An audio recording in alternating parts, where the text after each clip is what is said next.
right, looks like we got everything started. So this is the AIGA Design Educators Community Shift 2020, Who Gets to Teach? As I mentioned before, these are my esteemed panelists, all from amazing, amazing organizations. I'm going to leave this here as I kind of go through my intro a little bit, and then each of them will come in their portion and give their intro. So as I shared before, my name is Jacinda. I have an organization named Design Explore. We are working to address the diversity gap in design disciplines by creating collaborations, coordinating diversity building initiatives, and connecting individuals to important resources. Our goal is to make sure that the #1 design goal is met every day by creating opportunities for underrepresented youth who are interested in design careers. Welcome. Well, I kind of started my journey as a non-traditional educator because in the beginning, I didn't really even think I was an educator. I was just somebody trying to go and work with people who look like me and give them the opportunity that design gave me. And one of the first things that I started doing was to quit my good government job, and I accepted a position attending graduate school at The Ohio State University to study the lack of diversity in design disciplines.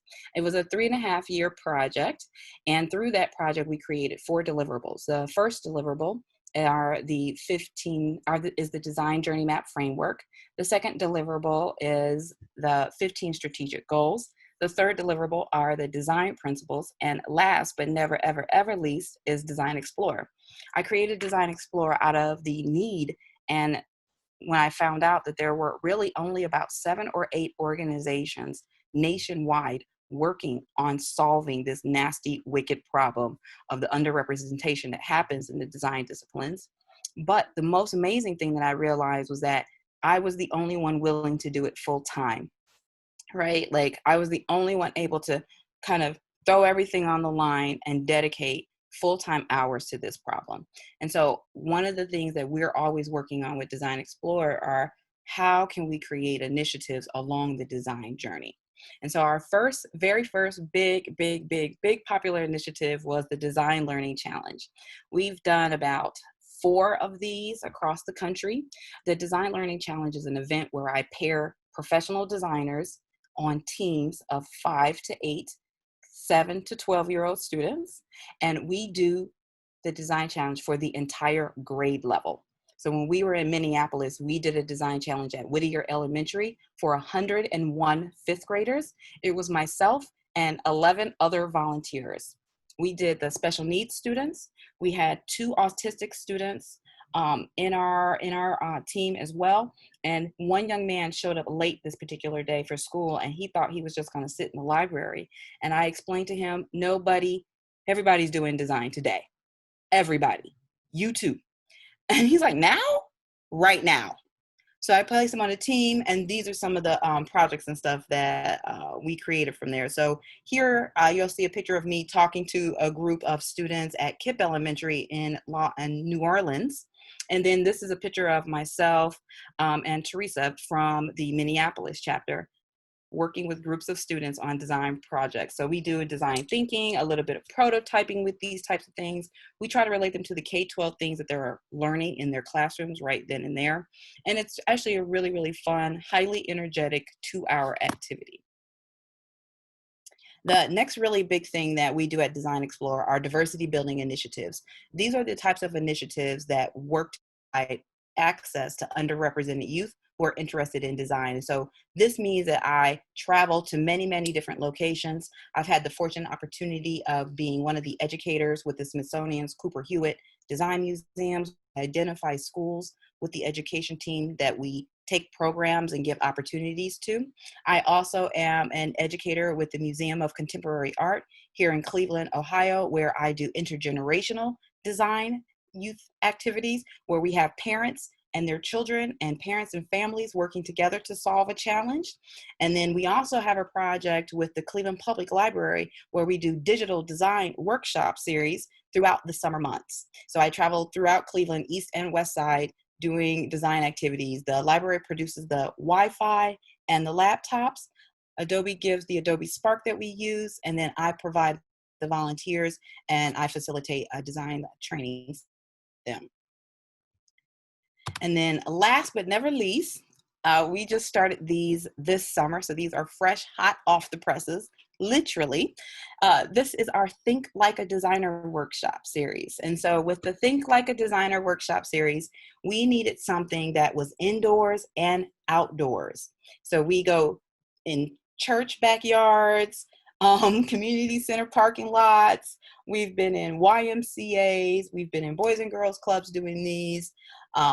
We provide a packet that has the design thinking activity in it, as well as a bunch of supplies, markers, crayons, Post-it notes, tape, 2 pencils, because we're creatives and we're infamous for losing a pencil or 2.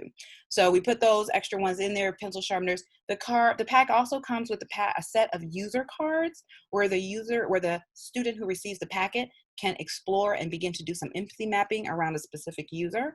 And we pass those out, and it kind of looks like the bottom image that you're seeing here, where we're outside in our lawn chairs. I have a tent with supplies, and we just have a nice design thinking activity right outdoors. So these are some of the things that I've been working on. I'm going to share screen, but I'm going to ask my next colleague to come up. Yes, and introduce herself. Shout out, found her kind of in the last minute, so we're so excited to have you and appreciate what you're going to be sharing with our listeners. Well, thank you so much, Jacinda. Now, hopefully, let me see if I can move this along. So everyone, please bear with me if I screw something up. Hopefully I won't. I'm trying to, you know what, Jacinda, if you can just, when I say next slide, if you can just advance it for me, please, if you don't mind. Absolutely. Thank you so much, because yeah, I'll mess something up. So to keep things moving, my name is Aisha Densmore Bay. I am an architect and a designer and a filmmaker, and also a Doctor of Design student at the Harvard Graduate School of Design. And so you'll see some of the initiatives that I've tried, that I've incorporated, within this presentation. But I thought that it would be a good idea to start my portion of the presentation by just talking about my entree into the design profession as well, and really talk about my foundation, because what I find is that my foundation and how I got, started into the design profession really informs my pedagogical philosophy. And so I just thought that would be helpful. So the person on the left-hand side is my Uncle Roger with his wife, Zira. And my Uncle Roger was an architect. He was trained as an architect. He was a developer. He was a pilot. He did all of these wonderful things. And my uncle actually passed away before I was born. But obviously I knew about him, and I knew that there was an architect in my family. There was a designer. There was a creative in my family. And so design was never something that was foreign to me or something that I thought that I couldn't do, because it was, it was present in my family. And so, living with that, kind of living with the lore of my uncle, later on, when I was 15, I moved to Miami, Florida from Connecticut. And I went, hey, Dasher, hey, awesome, okay. I went to design and architecture senior high in Miami, Florida. And I put this picture up. So that's me on the top left-hand corner. And I put this picture up not so much to embarrass my potential classmates, but not my potential classmates, but my past classmates, but to kind of show you guys what was normal to me. If you look at all of these faces, these are all kids of color. And I'm pleased to say that most of them grew up to be designers. And so this was my baseline. This was normal for me. And in fact, I didn't realize that there was a deficit of people of color in the design field until right after I got out of college. I happened to go to a historically Black college for architecture school. So people of color in the design profession was just normal for me. So next slide, please. Yes, ma'am. Thank you. So fast forward to 2014, when I decided to build Future Prep 101, how to prepare teens for design careers. And what I found is that going to some of these schools and encountering these teenagers, some of them didn't even have an art class, let alone have the design preparation that I had in order to go to design school. And so Future Prep 101 is a traveling half-day workshop. We've been all over Massachusetts. We've been in Connecticut, and we're trying to branch out into Rhode Island and other places. But it is a traveling workshop for teenagers and their parents, in which we expose design, all facets of design, all design professions to the teenagers. So whether it's architecture, graphic design, fashion, footwear design, product design, we talk about all of those professions and kind of what they do. But we also talk about the influence of design on everyday life. And we also talk about the preparation to get into design school and what you're going to encounter when you're there. Because for me, I find it that it's irresponsible to prepare a teenager for design if they haven't even had an art class, but expecting them to be able to negotiate the culture of design school. You know, the late nights, maybe encountering a couple of professors who, you know, may be hostile. You know, you need to kind of have that preparation, because in my experience, I went to architecture school, and with all of my preparation, it still kicked my butt. So imagine not having any of that. So that's really what I call active teaching. And if you can go to the next slide. The next slide is really what I think of as passive teaching. And really what it looks like for me is incorporating design into story time, especially for young children. And so around 2014, around the same time that I was building and designing Future Prep 101, I also encountered this wonderful book by Frank Viva, and it's called Young Frank Architect. And just to give you a very quick background, because I don't want to run out of time. The book is about a young little boy named Frank who wants to grow up to be an architect, and he lives with his grandfather, who is an architect as well. And just like many of us here, young Frank gets frustrated with the design profession and doesn't want to do it anymore. He just gets frustrated. And so his grandfather takes him to the Museum of Modern Art in order to just have an excursion, you know. And what they find is when they go to the museum, there are many people who look like him named Frank inside the museum. So they see things like Frank Lloyd Wright, they see objects from Frank Gehry. So this child sees himself all throughout the walls of a famous museum. And I thought at the time, where is that for a child of color? You know, my experience is I saw people like me all the time, so it was never a foreign concept. But I didn't see any kind of literature or any kind of books even centered around a child of color, you know, especially because there's not that many design books, you know, for children, but definitely not any or very little. And I didn't find any at the time centered around a child of color. And so this book is about a 5-year-old boy named Miles who walks around the neighborhood with his architect mother. And on their way home from school, they learn that art, design, and creativity touch every part of their lives. So whether they're walking through the park on their way home from school, and they realize, oh, well, a landscape architect helped lay out the pathways and the fountains and how this park looks. Oh, and who designed that big sign, Mommy? Well, that's called a billboard. And, you know, a graphic designer did that. And that's what Daddy does all day at work. So the bottom image that you're seeing is that, you know, them looking at a billboard and seeing all of the signage in, you know, kind of in these stores. And so it was very important for me to feature an African-American couple who are creative, who are both designers. The mother is an architect, the father is a graphic designer, and they're able to teach design to their young child.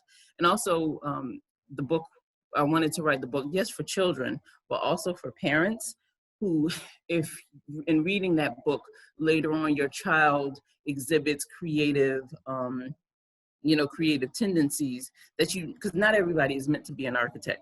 So you don't push the child into being an architect or something else. But if you see your daughter wants to draw cars all the time, well, then she can be an automotive designer. You know, she can work for Chrysler or whatever. Or if your son likes to draw sneakers, that sneakers design is actually a lucrative career, and that, you know, that's a real career that they can go into. And so, yes. And so those are just two of my my two initiatives for non-conventional or non-traditional designers. So I will pass it over. Thank you so much, Jacinda. Thank you. Absolutely, absolutely. Next up on our panel, we have Mr. Paul. Paul, are you here? Are you gonna I'm gonna share your slides for you. You know, Yep. you don't want to have any tech glitches. No, that's fine. I'll do the same thing and ask you to change when the time comes. Excellent. I love it. I love it. Talk to us about what you have here and your connection to traditional and non-traditional education Right. approaches. Okay, so I am a professor at The Ohio State University in the Department of Design. So that's pretty traditional. I was Jacinda's, one of her advisory committee for her MFA thesis, along with another faculty member named Noel Mayo, who is a pioneering African-American industrial designer, one of the first in the profession to have their own firm based in Philadelphia. He's now emeritus faculty, retired not too long ago. So I'm not going to be showing things as far as projects related to this, but I am going to talk about how traditional and non-traditional approaches kind of go together and how they should maybe be coordinated, if you will. So let's go ahead and go to the next slide. So again, Ohio State is where I'm at. We have a Department of Design, and we're situated in a very large College of Arts and Sciences, and we're a research institution. We are one of the bigger universities in the country, over 50,000 undergrads, 10,000 grad students, regional campuses, huge faculty and staff, et cetera. As far as our Department of Design goes, we have integrated degree programs, industrial design, interior design, and visual communication design. And when I say integrated, what I mean is that we have somewhat of a shared curriculum. They all do their foundation year together. There are also research and collaborative studio courses where they come together and work in teams. And we're working on projects that combine communications, spaces, and objects together in coordinated fashion. Collaborative kind of projects, which we think echoes somewhat what the students will face when they go into the field. Let me see. I should also mention that we have a very much an emphasis on design for social impact that's been happening over the last 10 years. And if you are interested in seeing some of our student work, we have a website called ohiostatedesignexhibits.com that you can go to, and the last several years of thesis projects by the seniors, graduation projects are up there, as well as grad student projects. I should also mention that our graduate program is interdisciplinary. It's dealing with design research and development. It's the one that Jacinda went through. And we take people from those three design disciplines. They sometimes come from architecture, engineering, business, the fine arts as well. So they're not discipline specific. The graduate program is very much interdisciplinary. Okay, let's go to the next slide. So not all educational institutions have been equally affected by the current pandemic and economic downturn. Well-funded institutions clearly are in a better position to withstand negative consequences and to have the resources to adjust to our new teaching reality, which we'll see how long this reality lasts, but I have a feeling it's going to last a while. You know, to use Ohio State as a case study, I mean, this is not to, you know, say how great we are or anything, but we'll be able to probably weather the storm fairly well based on our very large size. We will have they're estimating a $100 million deficit this year for the university, but for as big of a university as we are, we can probably deal with that. Now that's different than a lot of other institutions that may be much smaller and have maybe harsher economic realities to deal with. When Mari talks later, she's coming from Puerto Rico, and they've had hurricanes and an earthquake and all kinds of things happening there. Not to mention not the best response from our federal government as far as aid goes. So that's clearly a very different situation. And I think you'll find there's a bunch of different situations happening out there, some of them a lot worse than others. I think it's also important to recognize the diversity in institutions we have teaching design. Obviously state universities like my own, but there's private universities as well, art and design colleges, community colleges, there's high school programs, elementary programs, and non-traditional teaching programs like we've just heard about. So there's kind of a spectrum of all these things, and I think they're all very important, and they should sort of combine with each other to a certain extent, have some linkages, things like that, so that, like Aisha was saying, there is a way for a student to start and work their way up through these different levels to get to the profession, if that's indeed what they want to do. Okay, let's go to the next slide.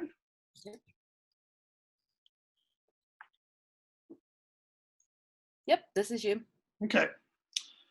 So non-traditional teaching approaches play an important role in exposing underrepresented students to careers and in the design professions. And these programs are likely struggling and should be supported to thrive, survive, and ultimately thrive.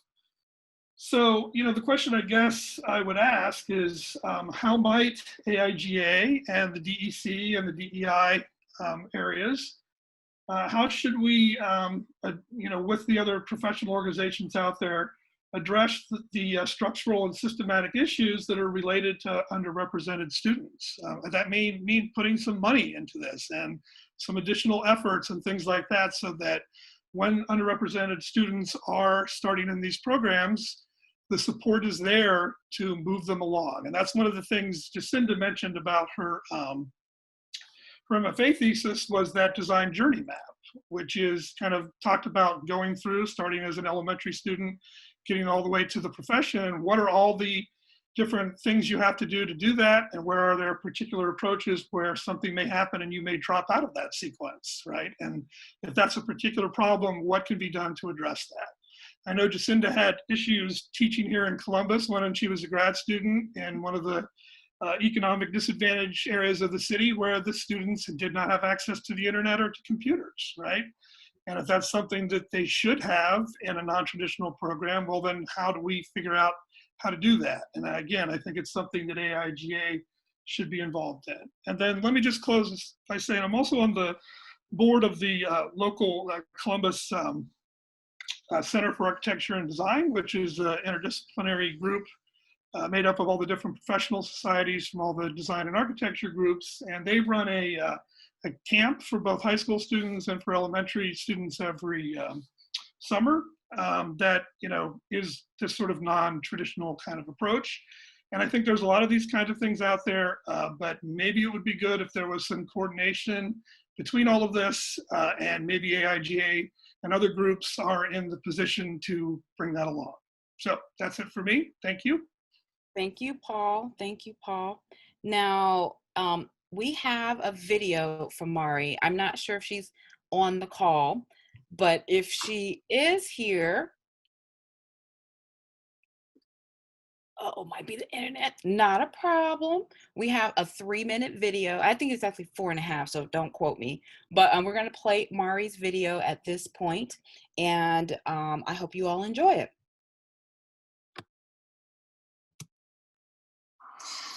Bueno, good afternoon. My name is Nini. I'm talking from San Juan de Puerto Rico.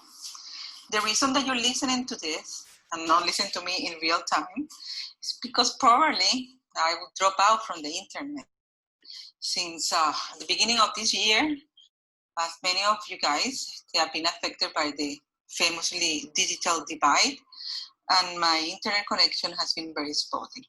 It was very important that I get across the information and communicate my ideas, since I was invited to this panel. So who gets to teach? So that means who has the power to teach, and then who assigned that power. I come from a place that I think learning comes from both places, both the teacher and the student, and especially participants the no students or no designers. I think knowledge is something that is shared, and it's shared among equally with people and negotiated. I'm showing here on the screen Hotel Excelsior typeface. It's one of my early projects that I did, first with students, and then it became my personal project, and I managed it with emerging designers. And it was a way to teach them about politics, about modernity, and the role of design in the society in Puerto Rico through doing a typography called Hotel Excelsior. It's a famous hotel here in Puerto Rico. It was Puerto Rican owned, and it was a lettering of 10 letters, and we managed to do the whole alphabet. So I hope you can see the website so you can check it out. It has all the methodology, how we work it out. So I repeat, this way was a project that I worked out first from a university. I left the university and continued doing it with the emerging designers that already graduated from that university. But it took 7 years to do. So talking of being away from the institution, since there's a concern here about who is officially the one who teaches, if it has to be in the institution and with some degree or whatsoever. But here is a project that I did with Leslie Ann Noel that also is here in this conference in another session. And it concerns with climate. When we got hit by the Hurricane Maria, well, you know about that, don't you? I hope so. We were called to start teaching at the university with no guideline whatsoever what we were supposed to do. There was no power, there was no electricity. So that makes me think about design in disaster. And to say how I can be responsible with others, other colleagues, it was with like Dr. Noel, but also with the students and the community that we were handling in terms of teaching design on this content. And this content is not abnormal. It has become the normal way of being. And then at the end, this slide here, also I hope you can see the URLs, had to do with an exhibition and a project that we did. You can check it out about it in Dialectic. Had to do with participatory design and community design. We did a research about works of people doing community design, and I think you will find it interesting because we made tools about it. Are the best tools that this organization with community in design in co-creation. You see, co-creation questions the very sense of knowledge and power and who holds that and who tells the official story. That's why I like it so much. And it pushes us to reflect, me as a professional educator, a professional designer, as a human being, to think about so many pluralities, so many narratives, consider and know, and sometimes I don't know about them. So I need the others to tell me. The last one to the right is a recent project that I did internationally with other fellow designers some from Spain, from the United States, Peru, Venezuela. And it had to do with exactly that, the challenge of teaching in the first stage of COVID-19. I don't know, but many people, many students were left out when everything went to lockdown. And they still left out, let me tell you. Many institutions have been shaken of what's going on economically speaking. The global south is affected totally with what is happening now. So who gets to teach? Oh, I prefer who teaches me as the educator. Mm-hmm. Thank you.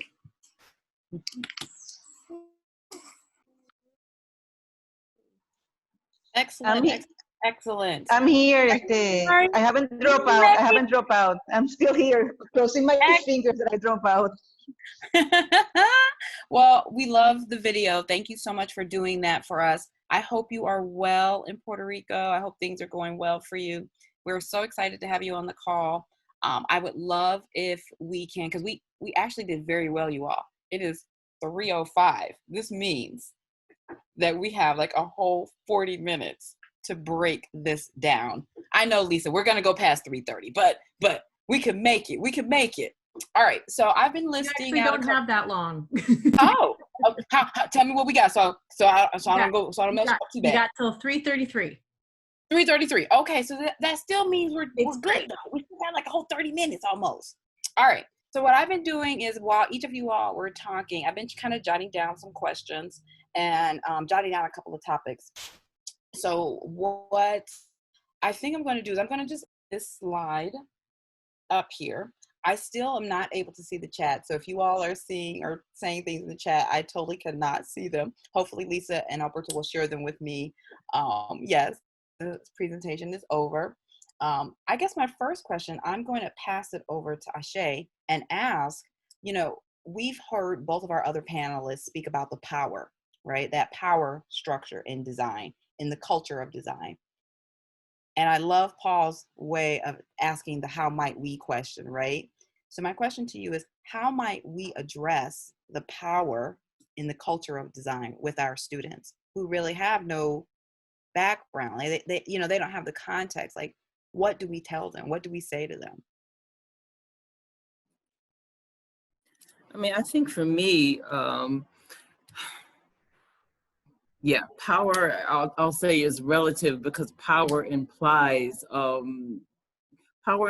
agency, and like Mari said, it's almost like, well, who is assigned to this? And for me, I think the way that I've tried to do it is just to make sure that they know that design is almost there. Yes, design is very powerful, but it's also very pedestrian. Like, that's what, you know, design is all around us and we're using it and we're engaging with it, whether we know it or not.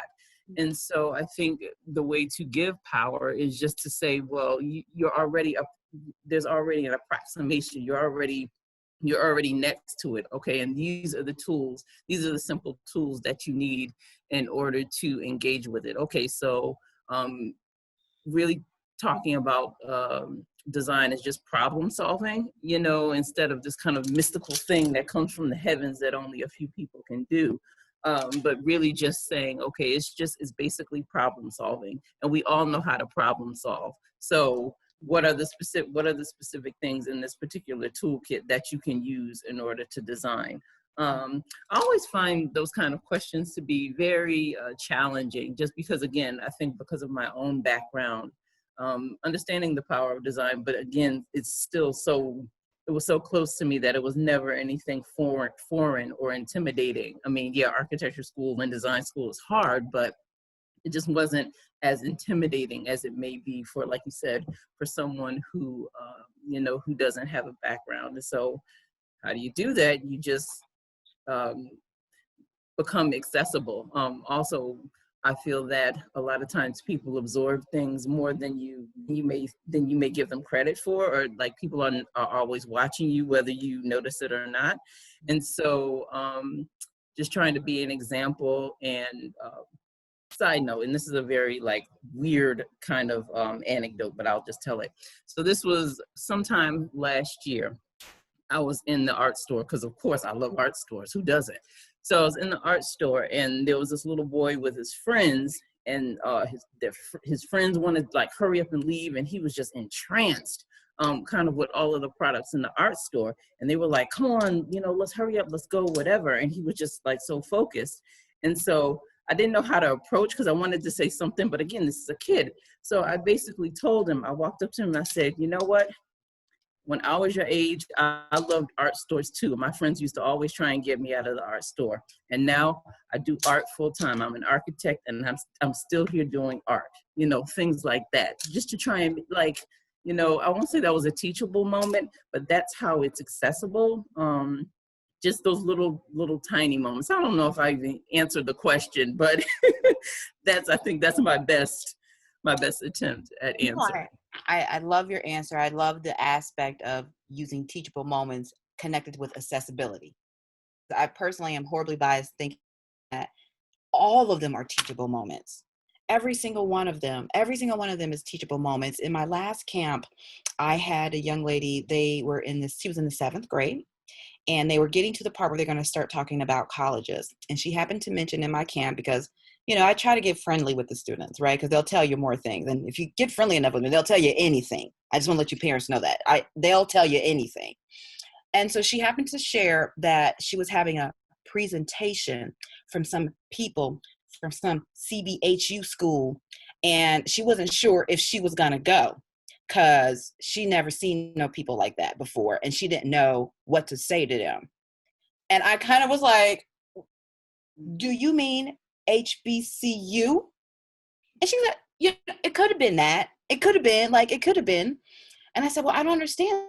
They came to see you, right? They came to see you. If you don't go, what happens if they have something really powerful to share and say? And her biggest concern was that she had never spoken to anybody at a college before, right? She was creating this barrier, having not even the step to go and hear. So for people such as myself and yourself who are in these communities, in these streets with these kids, you're just like, how? And so I am always talking about the power of design, but power has a play on both sides, right? Like there's powerful, and then there's this power that holds us down, right? And so I'm always kind of playing with how can I share and lift up the power positive and address the power concern pieces of it. So that's what I loved about your book, about who about Miles, who is learning about the design that's happening in his own community. I definitely see an opportunity to do more with that piece of it. So thank you for talking with me about that. Absolutely, absolutely. Paul, you know, we're going to go in and we're going to invite, if Mari is still here, I would love if she could unmute herself and kind of jump in here, because I think this might be a 3-for question. And so I love your how might we question, Paul. I couldn't even write the whole thing down, so I hope you wrote that down. But I did get the first part of it. How might we address, how might organizations come together to address this deficit, this apparent deficit? Yeah, that's close. That's got it. That's cool. Like, so we agree that it's an organization that's going to have to be at the table, because that's one of the premises of a wicked problem. But I find that organizations are challenged themselves to recognize that they're involved in solving. They're involved in working on this problem. They are involved with us in this problem. I don't see that. And so I'm just curious, with you being at such a wonderful university, what has been your take on organizations? Do you see that organizations see themselves involved with the problem? Because we have to figure out who gets to teach. Yeah, absolutely. I would say that, you know, a lot of universities are grappling with the ideas of diversity and inclusion, et cetera, right now, and trying to figure out what to do about it. Professional organizations are slightly different animal. You know, like if you look at AIGA, their job is to kind of promote the profession and to help professionals and education, but education has always sort of taken second place, I would say, traditionally. And now we have these other groups coming along as well. And, you know, it just takes time to work your way up in an organization to get to the point where, you know, it's clear you're going to be there and you're not going anywhere, and that it's time to start devoting funds to it. So that may be the sort of process that's happening right now with AIGA. I don't really know. I'm not involved with AIGA on the national level at this point. But I think that's, you know, kind of part of what needs to happen here. Clearly it's on AIGA's radar. And I can't speak for the other professional organizations like IDSA and the Interior Design Group and the Architecture Group, et cetera. But everybody's starting to do things with it, and that seems to be positive. Yeah, I'll agree with you on that part. And I am familiar with the fact that IDSA is starting a Diversity and Inclusion Council. So I'm really looking forward to being involved and learning more about how that's going to develop. To my understanding, they've even picked a pair of leaders. So you will probably start seeing stuff from them really, really, really soon. I'm not sure if Mari is here, because I have a question. Yes, I am. Mari, I have a question for you. So Paul talked about the money, right? With the experience that you've been having in Puerto Rico, do you think money would have solved it? No. Mm. And I would like to take this opportunity, o sea, money helps, ¿verdad? But I would like to, it does. I would like to link yesterday's panel on decolonization with ours on who get to teach. Especially because on the chat yesterday, there was a question, and I'm gonna paraphrase it here, that said, but isn't it this a license for chaos? It was referring to bringing decolonization into design. So I would like to respond into that because it has to do with what we were talking here in a few minutes. And first, thank you for all that wonderful work that you guys are doing. And Paul, thank you so much for the acknowledgement, such an elegant acknowledgement that you did about Puerto Rico. If we are considering educational shift, we have to acknowledge the colonizer among us right now. We have to acknowledge the difficult times that we're going through right now. Very disturbing things are happening. Mm-hmm. In this country, no America, and I'm gonna stress it, the United States, Black citizens are suffocating. In this country, no America, for the United States, paper towels are thrown to hurricane survivors and threatened to pay for it. Yes. In this country, no America, but the United States, climate change is denied. Therefore, climate justice. Mm-hmm. Mm-hmm. In this country, no America, United States citizens, some of them, many of them, has no compassion for other human beings because they refuse to wear a mask, but instead to hold a gun. Yes. So who gets to teach? Who has the power to teach, ¿verdad, Jacinda? Who assigned that power? So mira, I think, honestly, o sea, and humbling, because I don't have all the answers, that we need communal answer that are beneficial to humans and not humans in this planet. So to answer your question, the question has to come from the communities. The salvation is not individual, but we have to acknowledge all these ugly things that are happening and that we still, in our community, we have colonizers. That's, I don't know if I just make everything complicated right now, but that's pretty much my answer. You have not. I love acknowledging the colonizer. And I think that's why I ask about the organizations, right? That's why I'm always looking at them, right? I'm always looking at them because it's like they're in the middle, but they're not moving. And it's like, yes, the money is great, but are you going to give it and help us, right? Are the educators who are in great, wonderful institutions, are they going to share their practice with us? Because I mean, in the 4 years that I've been doing Design Explore, I've reached 3,500 students by myself.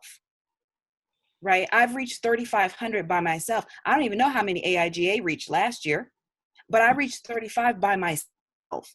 So when we talk about who gets to teach, the reason I'm so amped up about this topic is not only is it a little layered, this is like red onion layered, right? Like it's just huge. And so I think that until we are able to acknowledge our cultures, until we're able to acknowledge the deficit that is happening in design profession right now, I don't know if we'll ever get to this place, because before we even get to say who gets to teach, we have to ask who can and who will and who where, right?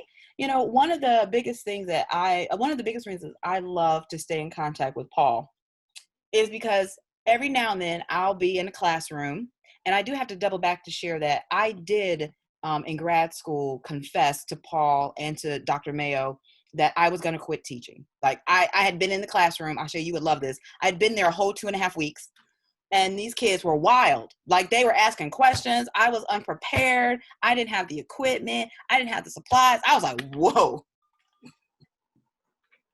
this doesn't look like the rest of the kids in my class are doing. They got nice lofty teaching positions. I don't know what the heck happened. And so I said, you know, I think I'm going to quit. And Dr. Mayo and Paul said, oh no. No, oh, no. You need more resources? Then we'll teach you how to do it, right? You need more tools? Let's talk about where you can go find some extra supplies for the kids who don't have any. Because being there made such a huge difference. I recently, you'll love this, Paul, had one of the students contact me on Instagram. And they found me. And so their whole thing what they wanted to ask, the reason they reached out to me was because they wanted to know, and you'll love this, where was I teaching now? Because they wanted to come, right? They wanted to come. They still wanted to come and take whatever I was talking about design. And so I'm always wondering about these layers of teaching, because I think there's a huge need for non-traditional educators and traditional educators to regularly connect. I think there's a necessity for a fellowship to happen. Everyone, I think I shared this, I got on this panel because I was having this conversation with Gabby Hernandez, and I was like, well, what are we doing for the non-traditional educators? And I think that's when Lisa and Alberta was saying, so what are you doing on Tuesday? Like, are you available Thursday, Wednesday, what day? And so the reason I pulled everyone together was to be able to ask that question, right? Like, how might we bridge these gaps, and which gap should we start with first?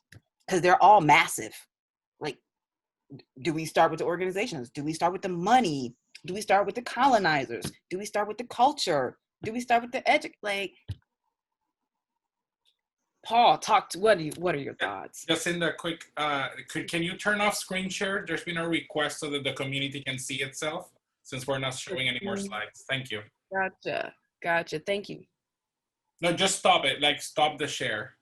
Oh, stop the share. Yeah, so that the community can see each other. Thank you. Gotcha. Stop the share. Perfect. Thank you, Alberto. No, you're welcome. So I can see more of the faces now. And so my big long rant, I was hoping that Paul would maybe jump in and Mari maybe share something. And Aisha, you too, get in. Like, where do we start? Which mountain? Which hurdle? Barrier? I don't know which word. I don't know the answer to that. We could start anywhere probably because they all need to be addressed. But I'd like to circle back to one of the things we were talking about earlier, which is the idea of power. And I think this is one of those things that should, be part of how we prepare students when they go through non-traditional programs and decide they may want to come into eventually a university or private art and design school program. Because a lot of them are selective admission. So there's a certain power of the faculty to decide what students to accept. We do that. We have to at Ohio State. We can't accept all the students. There's too many that want to fill the slots that we have, and it's a difficult process for us, but we have to do it, right? And that means we have to turn some people away. We don't enjoy that part of the process, but it is part of the process in some places. So I think that has to be acknowledged, and I think students need to be prepared for that. Aisha, do you think that we're at a place where we just need to kind of forget the adults and just empower the students? Well, I mean, I think just kind of going back to some of the excellent points that were made about who gets to design and everything else. One of the things that we need, and so I want to, number one, applaud you, Jacinda, for staying in the fight, because I think one of the strongest ways, I keep kind of going back to this point, is just visibility and being there and having a student be able to relate to you, but I also think that we need to, I don't think there's just one way to tackle, one anthill to tackle. I think we need to kind of hit them all on all sides. Mm-hmm. But also we need to be what we need to keep analyzing, what we elevate, what designers, what cultures we keep elevating, because that obviously is the strongest barrier. So if a student, going back to your example, if a student only sees one story being told all the time, then naturally they're going to think, well, maybe there's not a place for me.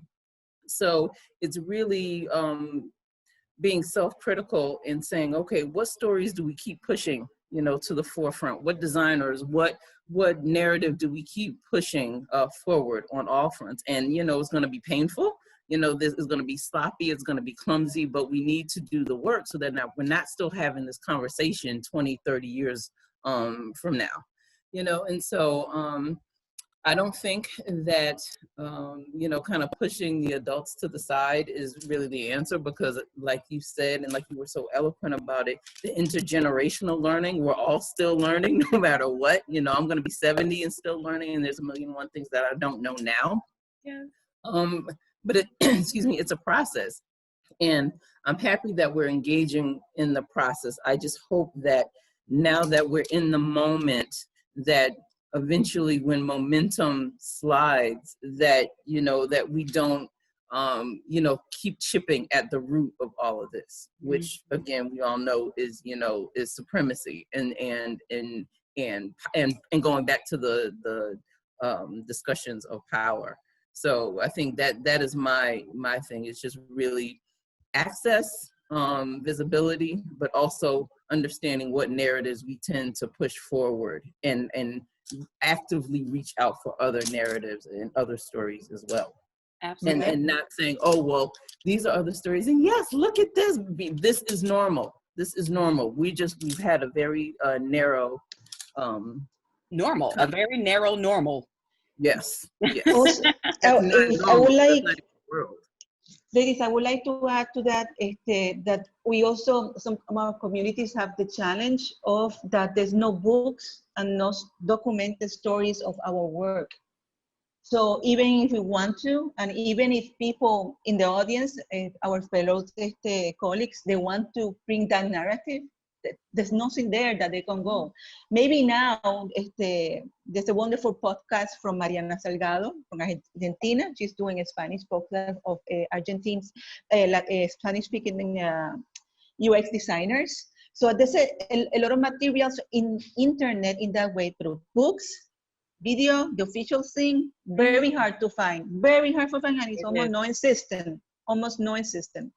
And also, it's very difficult for practitioners coming from Latin America and the Caribbean to document their work and to have that discipline, because we always very busy working. So it's a real challenge there to be able to support that narrative.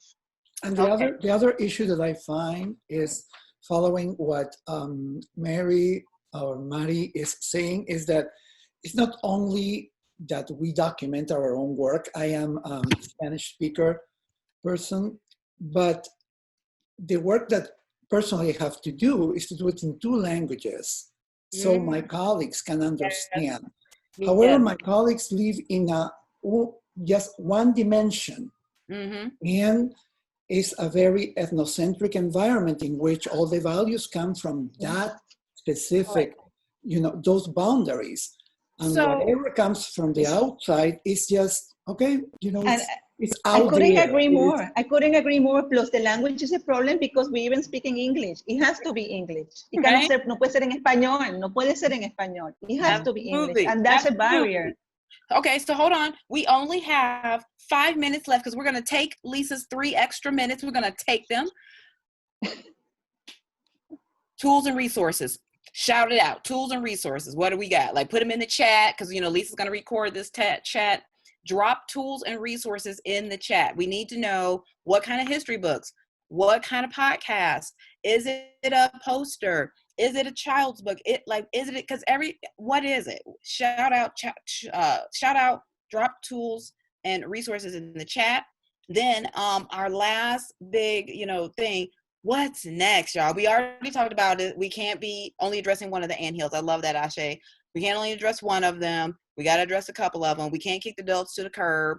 We got to better empower the students. We got to do this language thing. We got to tell our own stories. What's next? Are we coming back? Are we going to talk about this again? Do we need to establish a community together of non-traditional educators who are interested in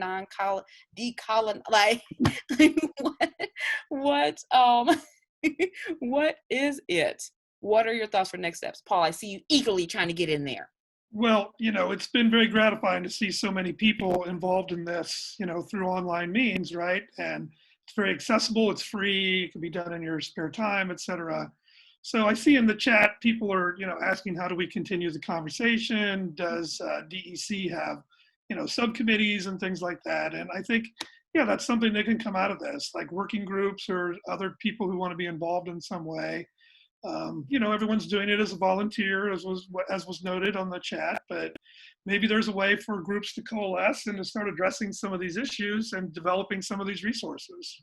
I like that, Paul. I hope Lisa and Alberto are listening to this part of it. You know, maybe we can do something. Mari, how can we get some of this stuff to you in Puerto Rico? No, you can send it. It's a question of that the internet is very spotty. So in my case, o sea, in my case. So it might need to be storm. physical for you. It might need to be like hard copy physical things that you can distribute. Bueno, I don't know if that's feasible anymore because of what's going on. O sea, I know. It's pandemia time. O sea, pero there's way always to do it, Jacinta. It's a question of flow. It's a question of adapting and keep fighting. I'm a hiker, so it's a question of keep walking and making the road. Well, thank you so much, everyone, for joining us today. I just wanted to kind of give our closing remarks. We have 2 whole minutes left. I want to, first of all, give a huge applause for our other panelists. Thank you all so much for joining us today. I just can't thank you enough. Thank you so much to Lisa. Thank you so much to Alberto. Gabby Hernandez, I know you're probably around here somewhere. Shout out to her. People call her up. I wanted to also just say that, you know, us non-traditional educators, we're here, right? And we want to be engaged. We want to be involved. We want to know how you all are doing it. We want to learn from you. And we're hopeful that you'll learn from us to address the true gaps in the design profession.